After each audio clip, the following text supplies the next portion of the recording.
It's hard to believe, but there really was a monarch in history whose physiological peculiarity caused misfortune for all his wives.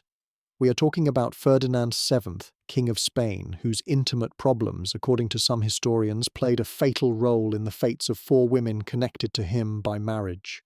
Let's start with the main point. Ferdinand VII had a rare condition called megalopenia. Simply put, his manhood was frighteningly large, almost twice the normal size.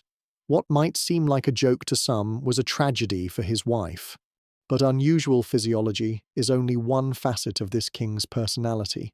Ferdinand was born on October 14, 1784, in the Spanish capital of Madrid to the family of Spanish King Charles IV.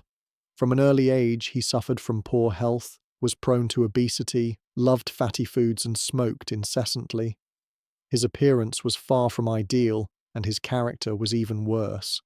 His contemporaries described him as weak-willed, deceitful, and completely uninterested in the affairs of the crown. At the same time, he found pleasure in simple things. He loved bullfighting, music, theatre, and even reading. But most of all, he loved embroidery. He especially enjoyed decorating slippers. There is an almost grotesque contrast. Despite his roughness, the king took particular care to embroider scenes of religious themes with gold thread. He was particularly fond of the motif of the Last Supper. Ferdinand gathered simple, sometimes even rude people around him.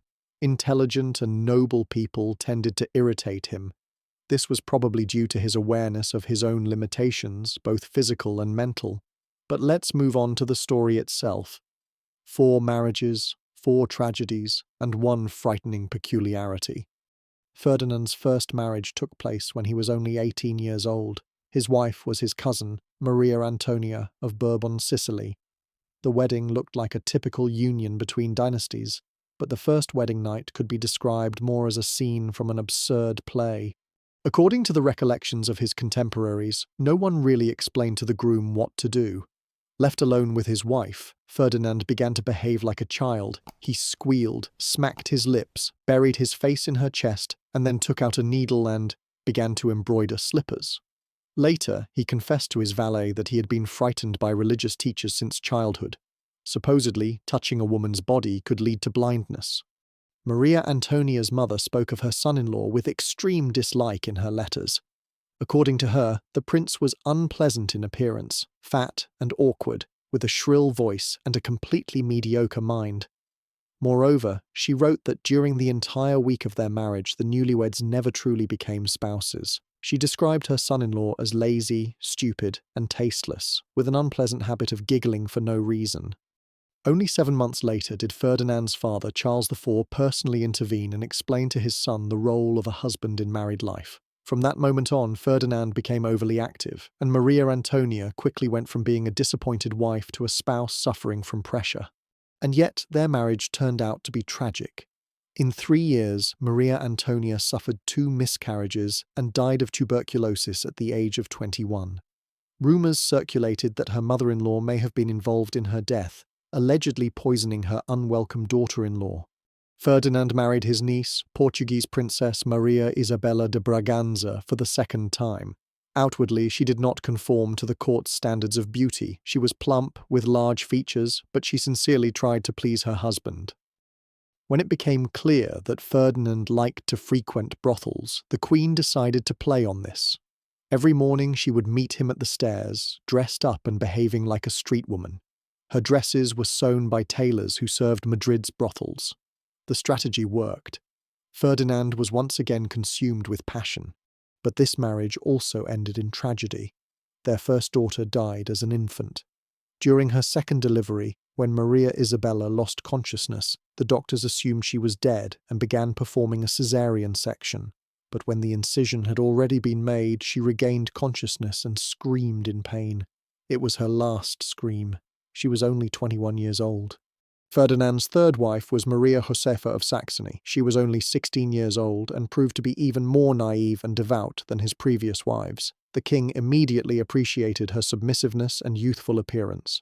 However, their marriage was doomed from the start. On one of their first nights together, Ferdinand appeared in her chambers without clothes, and his young wife screamed in horror, "He's a monster, not a man!" In her panic, She allegedly even wet herself. This union proved to be the shortest. Childless and unhappy, it ended with the death of Maria Josepha, which was attributed to both physical trauma and general exhaustion. Few details of her death have survived, but she became yet another victim of the royal bed. By the time of his fourth marriage, Ferdinand was already 45 years old, and he still had no heir. His new wife was his 23-year-old niece, Maria Cristina de Bourbon, and it was she who changed the course of history. Realizing what her husband's problem was, she did not lose her composure. Instead of suffering like her predecessors, she turned to the court physicians and insisted on the creation of a special device, a pillow that would soften the consequences of intimacy with her spouse.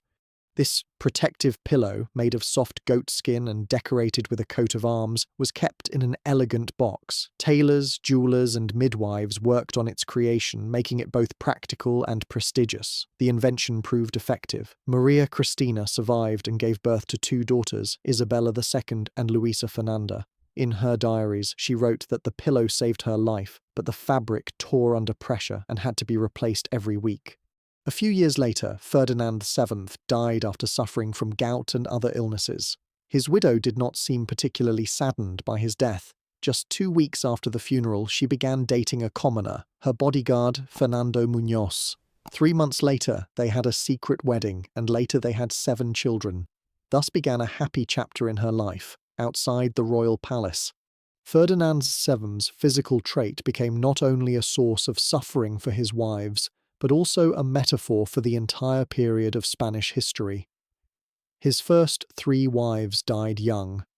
Nightmarish wedding nights, traumatic childbirth, miscarriages, and stillborn children were not only the result of megalopia, but also the result of dynastic marriages between close relatives. The artist Francisco Goya, who painted famous portraits of the king, did not convey any of his physical characteristics. Art at that time preferred to embellish. It is believed that one of Goya's students once tried to paint Ferdinand naked, and this sketch was destroyed by order of the court. After Ferdinand's death, the Bourbon scandals did not end. The regency of Maria Cristina, the reign of Isabella II, and the history of her descendants were all accompanied by new romances, intrigues, and dramas, which you will learn about in the following videos. Who knows what the meaning of that pillow was, where she wore it, and how it helped her? I look forward to your answers in the comments. Don't forget to like and subscribe to the channel so you don't miss new stories from the Royal Archives.